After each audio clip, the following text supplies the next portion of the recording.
Assalamualaikum warahmatullahi taala wabarakatuh. I think we are almost nearing towards the second half of the session of the entire program. I wish to welcome everyone here and Bismillahirrahmanirrahim. I just like to ask in terms of audience spread as to how many are Sharia scholars, how many are Sharia industry players. So I'd like to have a show of hands. So those who are scholars, can you all raise your hands up? No? Yes? A few, right? I see Kak Awani depan. And then who are from the industry, as in, say, the banks or the tech companies? I know I had lunch with a couple of Sharia, I would say Sharia lawyers, or industry players from certain banks. And I see some tech startups, like probably Atis here. Any other tech startups here? No? Okay. Now, what this means is that I probably need to relate and give a lot more emphasis as to what would be the implementation challenges and what would be the key legal risks that myself as a legal practitioner have encountered for the past, say, 5 years of being a tech lawyer. Okay, so this is the scope of the presentation. Some of the slides are quite generic to some of the speakers and some of the context that you'll be seeing today for the rest of the today and tomorrow. What we'll see is that basically we're looking at catching the next fintech wave, what have been the regulatory development for the past 3 years, and what do you mean by looking at the fintech space, what have been the Bank Negara's approach, what have been the Security Commission's approach.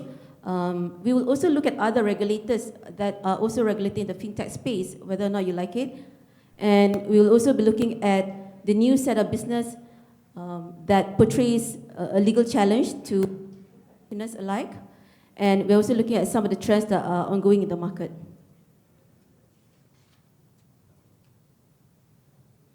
Now, this is what myself and the team of my lawyers did, looking at what have been developing in our market. I think the slide will be shared to the audience under slide 2, right? So you've seen that both Bank Negara and Securities Commission have taken effective measures to regulate the industry, right? So rather than leaving the tech companies or the innovations and developments in the tech sector out of the ecosystem and not being regulated, what they are doing now is trying to bring in those into the regulation sector. And I think as early as yesterday, when Tan Sri Ranjit announced certain measures, certain funds, and I think you probably have read that there's a CIF fund that's coming up, which is of 50 million size. So what happens is that SC will be looking into co-investing with the ECF and P2P platform operators, because the acute problem in the industry right now is all about the funding gap. If investment bankers are here with me today, you will not be able to not to agree with me that there's a serious funding gap for SMEs. Am I right? And the funding gap can go as low as 500,000 or 250,000, all the way up to 5 to 10 million, right? And we're not even talking about technology businesses. We are just talking about non-technology businesses, and yet the problems still remain. The ability to be funded is a key issue in our country at this point of time. So by having an ECF and P2P framework, then the question is that what the regulators are asking themselves, or what probably the ministry and the government are asking themselves, is that have the funding gap issue been addressed sufficiently or adequately? As a practitioner, both from the fund side and as a lawyer, the answer is clearly a no. Right? So I do applaud the government by coming with a CIF fund, which was on a co-matching basis.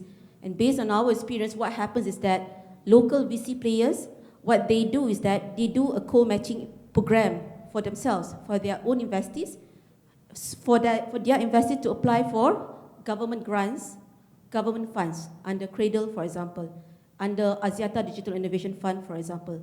So this is happening in the market. You will see some measures that are being undertaken by IC and Bank Negara other than the P2P and ECF approach. You would have also seen, I think in May, SE announced the Digital Investment Management Framework. So what that means is that clients like mine, like Wahid Invest from United States, can now do robo-advisors in Malaysia, right? There are also other development. As of yesterday, it's very clear that SE is taking a positive approach to cryptocurrencies. And I think what was publicized yesterday is that during the SE by SE program, Tan Sri Ranjit or the entire Bank Negara and SE are looking into regulating the cryptocurrencies, right?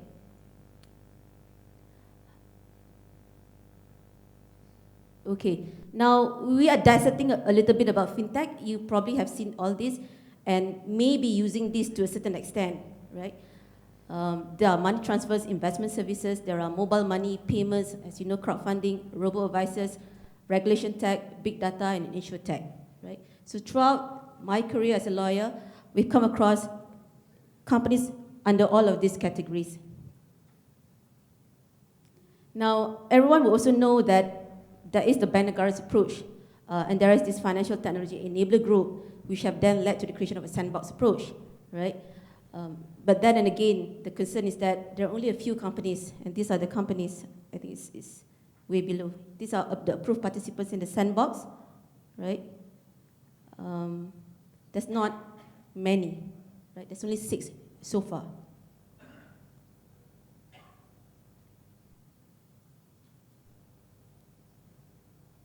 Okay, now just to give an overview and understanding of how the regulatory regime works, and the reason why we want to give that a very great emphasis is that the implementation challenges would firstly come from regulatory hurdle. As a lawyer, as a practicing lawyer, the first thing that the client would ask you is that, boleh ke tak boleh? Can you do this or not? And the next question is that, can you do this from Malaysia? Or can't you do this from Malaysia? If I can't do it from here, can I do it from Singapore? Right? So that has always been the key question. Can we do it here? Are there enough framework? Or are there not sufficient or adequate framework that we can take benefit from the loopholes? Or would you just rather say, go to Singapore and do it from there? Right? So these are amongst the licenses, approval, and registration regimes. And I believe the slide will be circulated, so it will be a good reference to what are the companies or startup or tech companies that are currently being regulated and properly licensed or registered, right? So you would have investment bank, you would have, the other ones would be U for Life, Motor Takaful, you would have Money Match, you have Will Remit, Merchant Trade. And I think just a number of days ago, I was speaking to one of my, within the industry, I was talking that, what other fintechs that have you been advising of late? And I think one of the prominent examples was where Mcash, that's also an e-wallet company. Now, what happens is that if you have you download the Mcash app, you can then pay at any KK Mart store, right? So that's really an advance. So imagine that you're able to do that, say, in Mydin, in Giant, in Tesco, not just in KK Mart. So that will be the next revolution. Now, when we say all this, being a professional, you may not feel the impact of financial technology. You would only feel the impact if you are a user of the technology. Am I right? So the question is that, do you have an e-wallet? Do you trade in cryptocurrency? That is the key question. Right? Now, coming back to the sandbox, we just wanted to give an overview of how sandbox streamline or facilitate the tech companies or the fintech companies in getting approval, so to speak. Right? Now, my personal view, I know there are Bank Negara representatives here, but my personal view is that sandbox has yet to reach its scale.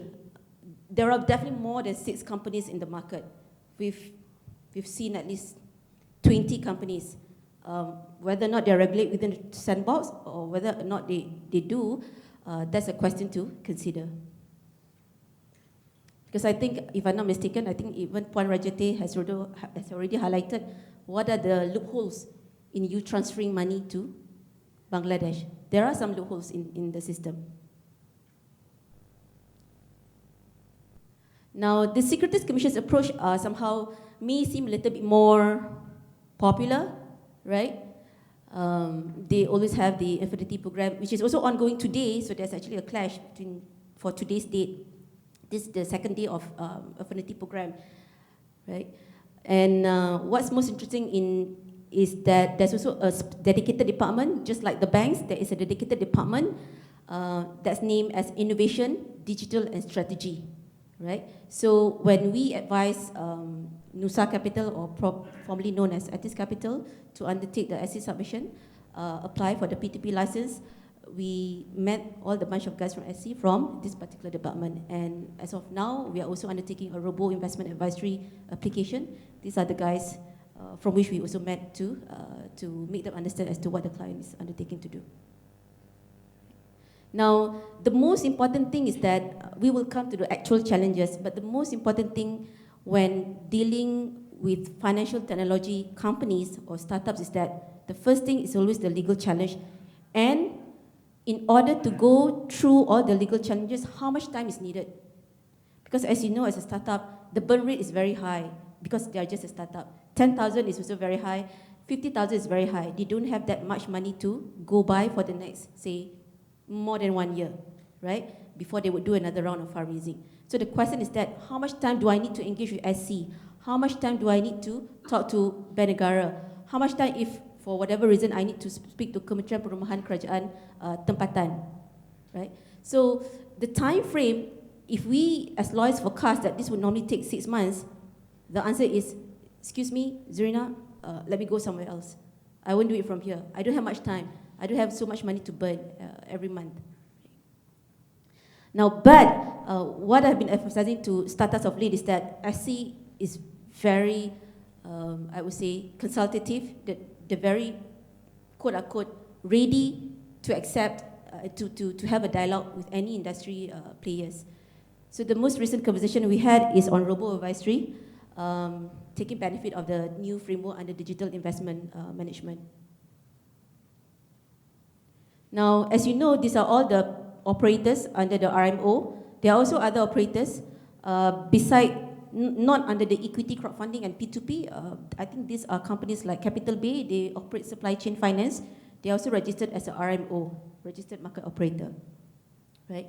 Now, within the equity crowdfunding guidelines and within the peer-to-peer financing, there are ways and avenues for improvement. The funding size, the way that the platform operates, there is yet to be a secondary market, but Tan Sri Ranjit has already announced that yesterday, but I believe that was just for Sukuk, and hopefully we'll see a secondary market for ECM and P2P. That would be the most challenging, because if you have put up, say, if you have invested, say, 1,000 ringgit in a particular startup, but you need to exit your investment, are you able to? You can't, because it's illiquid investment. You can't do your withdrawal. This is not a unit trust. This is not a savings account.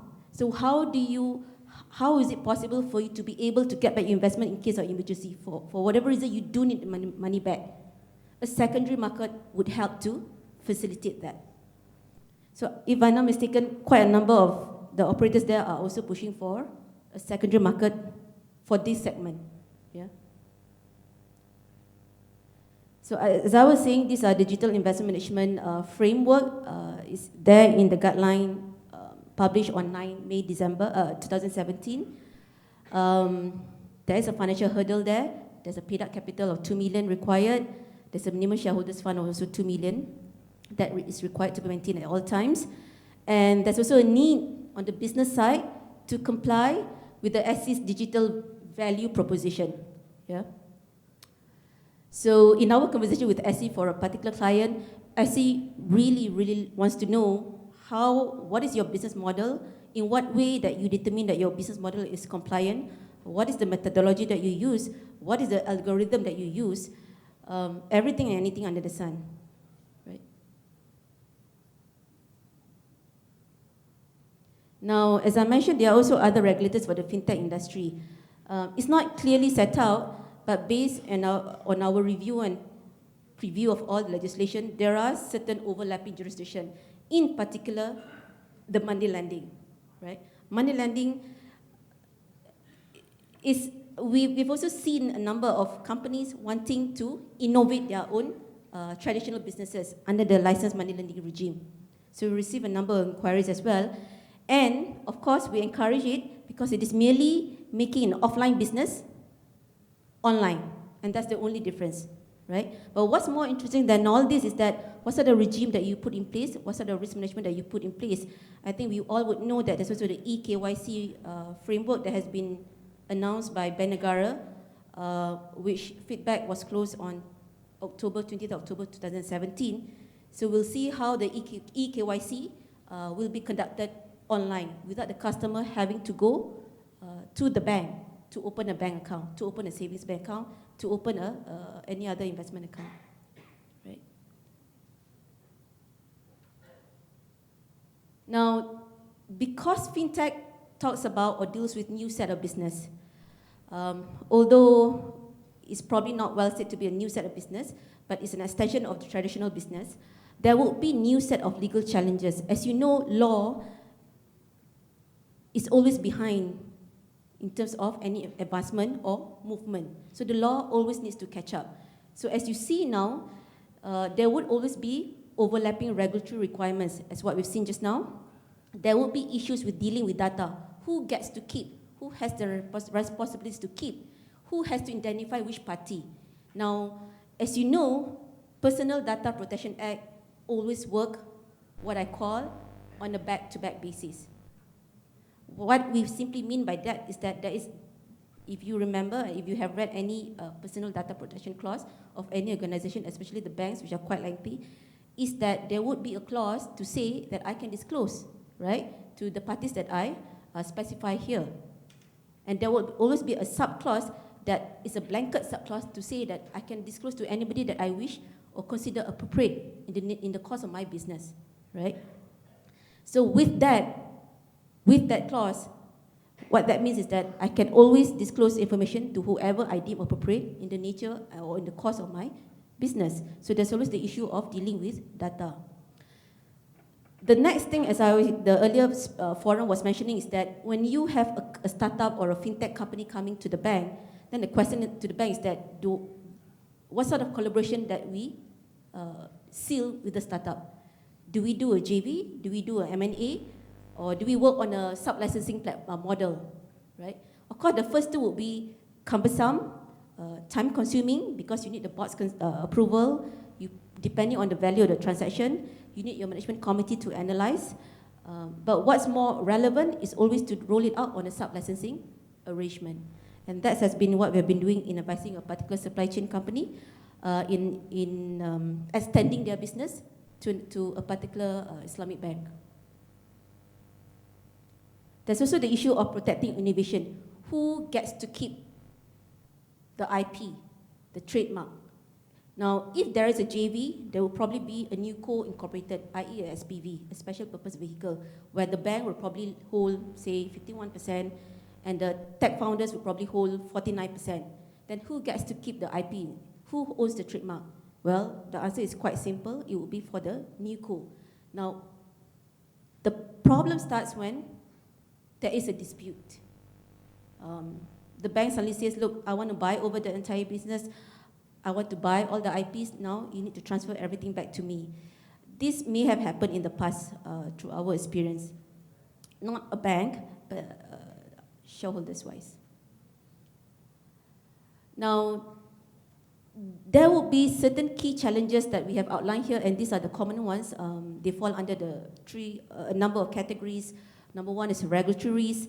Number two, as we were mentioning, collaboration level. Do you enter into the proper SPV, or do you just let it run loose as a sub-licensing arrangement? And then the next question is that it's also organizational structure. Now, this one is actually very key. If you remember, Dato' Adi has also mentioned about the LQ that Jack Ma has mentioned. Now, that's apparently is a key consideration while we negotiate, while determining whether the plug-and-play ecosystem can be plugged into the bank's ecosystem.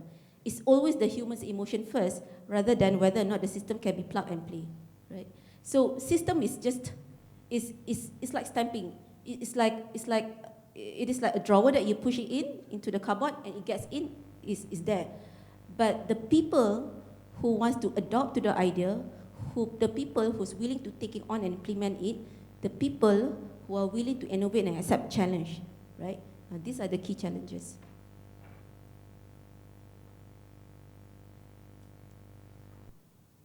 These are also the other challenges. When there is a regulatory framework, also the question that we had to consider is always whether it can really fit into that particular framework, right? Sometimes there are ambiguity, so we will address it to the Securities Commission, initiate a discussion, or we will address it to Bank Negara. Now, there will also, I would agree on these talent shortages. Now, talent shortages is actually on both sides, right? Either the bank sides or the client sides, or the fintech company or the startup. It's actually both ways, right? The final one is actually Sharia advisor. When it comes to Sharia advisor, the challenges that we face is always as a startup, speaking on behalf of startups, is that it's the fees. It is the fees. As you know, startups, when they start, they don't have that amount of money to run the organization, right? So the key challenge is about paying all the upfront costs in initializing or operationalizing a startup, right? So when we, for example, in my experience in operationalizing a P2P company and an equity crowdfunding company, it's always about cost. The cost can easily go up to a lawyer's fee, trustee's fee, Sharia advisor's fee. It's definitely more than 100,000, right? So then the question posed back to us is that, can you do a little bit of CSR? Can you help us a bit by, not actually giving a discount, because it's just to cut down on your fees, and we will consider you for future work and as and when the company evolves and the technology develops. So that's the question that's posed back to us. Now, the key highlight of this particular session is to bring to you 2 live case studies in the course of my legal journey as a lawyer, right? When we assisted a company to do a P2P application, these are the key challenges that we faced. These are real challenges. These are all real challenges. The first one that we faced was in terms of minimum paid up capital. SC requires a minimum paid up capital of 5 million. If the company is a startup, getting a 5 million is actually impossible. It's totally impossible. And I think between SC publishes the guideline, a required submission, I think the period was less than 3 months. To do fundraising in less than 3 months is a miracle by any standard, actually. It's normally between 2 to 6 months, right? So the first challenge was complying with the paid up capital requirement. So what's interesting is that we actually asked SC, is that instead of cash paid up, can you accept paid up in the form of otherwise than cash? Can you accept property being injected into the company as paid up? Can you accept sweat equity? All that apparently cannot, right? Cannot, right? Okay, then the next question is to do the submission of the documents, prepare the documents. That can also be a key challenge because all the existing, if the platform, for example, is an existing platform, we would need to modify the documents to suit the Malaysian standard and Malaysian regulatory regime, right? Then there's also the challenge of a very high initial cost in setting up a platform for the purposes of licensing regime, right? Setting up a platform alone is cheap. You can do it nowadays at 5,000. Okay, if you do a lot of customization, you can probably go up to 10,000, or you just outsource the entire work, you would instruct your outsourced developer or project manager, you can go as high as say 100 or 200,000. What I'm saying is that to do a platform nowadays is very easy. There's a lot of also apps right now to create a platform. But the moment that the platform needs to be forced under a particular regime, whether SC or Bank Negara, the cost goes up by 100 times. And this is too exorbitant. This is too taxing for an entrepreneur. But for the purpose of doing business, I think, surprisingly, all these startups, they survived because there's a lot of support in the industry. Now, the most, I believe, that is by far the most difficult thing to achieve is the securities, right? I'm not sure whether any of you have traded or have invested in any ECF or P2P campaigns. Can anyone put up their hands if they have invested in ECF or P2P campaigns? Because right now, the data shows there's 50 million raised from the public on ECF and P2P campaigns. Are you guys one of the 50 million? Okay, I am. There's none? There's at least one here. I know someone tried to put up your hand. Anyone else? No. Right? So I do urge you to put your extra cash. You know, simply, this is not, I wouldn't say this is donation. This is definitely not wakaf. This is investment. You're giving hope to a business to flourish via investment campaigns, right? So, but the most difficult thing when advising ECF or P2P, not ECF, but P2P companies is that, do you want to impose on them the requirement of providing a collateral, right? Simply the answer is no, it's impossible. It's actually impossible because the funding amount is so small, and for all you know, they've already exhausted their securities with the banks. That could happen. You see, there's a situation out there in the market where SMEs, they branch out into a subsidiary, and the subsidiary goes into ECF campaigns and P2P campaigns, right? It's like venture builder or innovation in their own industry. So if you ask for a corporate guarantee or the majority shareholders to give guarantee, that is impossible to accede. Okay, this is another case study that we have in our supply chain finance arm. It's actually a live project. It's ongoing now with a particular Islamic bank. This is very interesting because in our discussion, this particular startup is already registered under the Section 34 of the CMSA as a registered market operator. And in fact, this particular startup mentioned to me that before they initiated the business, they had to go back and forth between Band Negara SC for many, many months. And finally, they were registered under Capital Markets and Services Act, right? So what happens is that this particular startup is a supply chain finance platform, right? So rather than, I know that certain banks already have their internal supply chain, but there are also certain banks that do not have their internal supply chain within the group. So this company provides that avenue or an extension to the banks. Now what's interesting is that the bank says is that this is actually a live project, so it's still being considered, is that do you do a direct funding model or do you do indirect funding model? Because as you know, supply chain, you need capital to lend out to the vendors. So this is still being considered, and what's interesting is that the answers that are given by the bank all relates to the laws that regulate them, right? The laws would restrict them from doing certain things in a certain way and to provide a certain solution. Or the other type of answer is that if we do this, we are unable to reflect the customers as our customers, because the indirect funding model is to create a SPV. And this goes back to the point of, do you do a mere collaboration or do you do a sub-licensing model, right?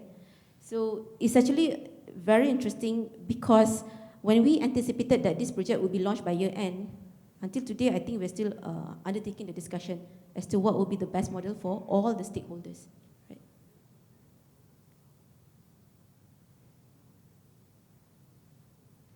Okay, now when we talk about online platforms, there's a lot of concepts that are given to them. Are they simply a matchmaker? Are they merely, I know that certain ECF companies consider themselves as a mere matchmaker between investor, and on the other side are the shareholders, the public, right? But there are also other platforms that takes a broader approach, right? So you will see that the issues that are governing the online platforms, as I mentioned below, and these are the trickling issues that the startups or the investors face also every day, right? When it comes to regulatory risk, now the online platform is a non-regulated platform, so we've seen emerging trends of founders to digitize the existing businesses via platform.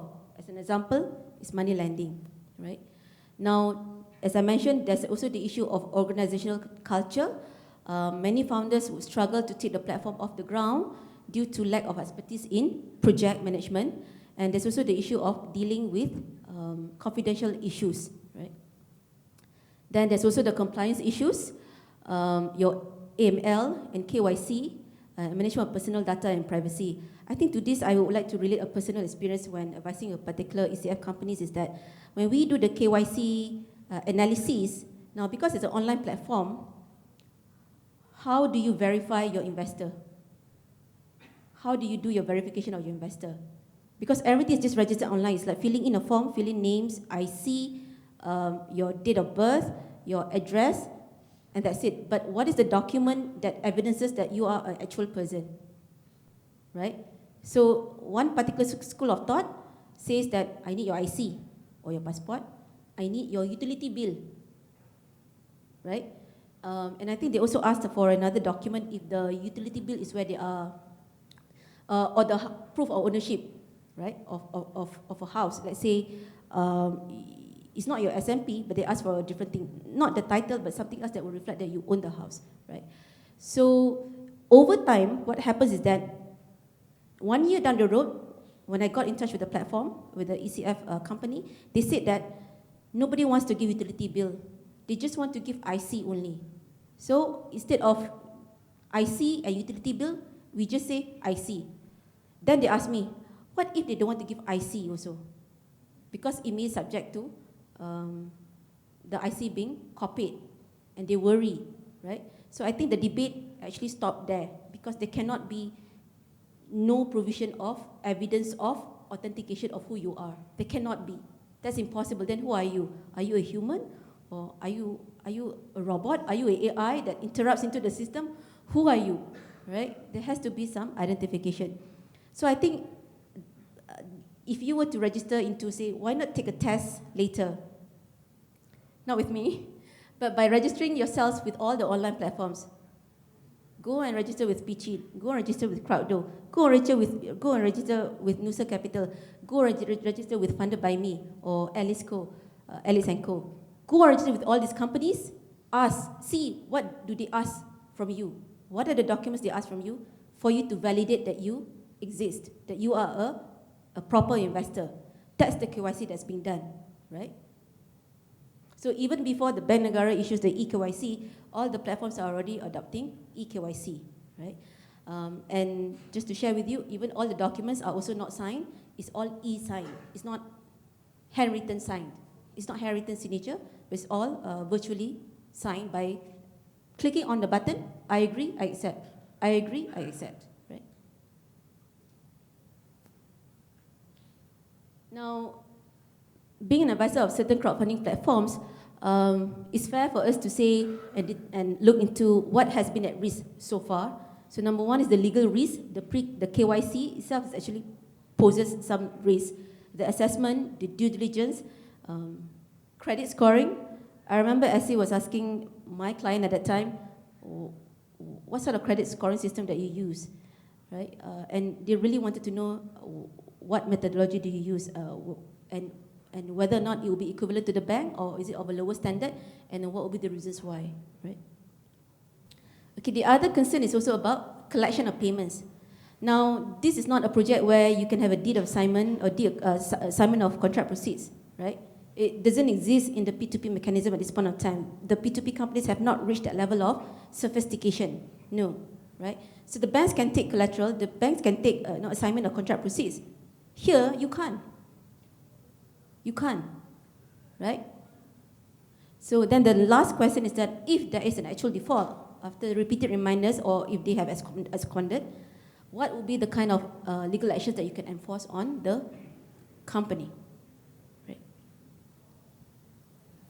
Okay, the platform-wise is also the same. There's the legal risk. I would also include, there's also a concern of reputational risk if there are defaults on the platform, right? So the legal risks are to get the platform to be regulated, complying with all the SE rules from every time, and how do you mitigate or counter the market abuse, right?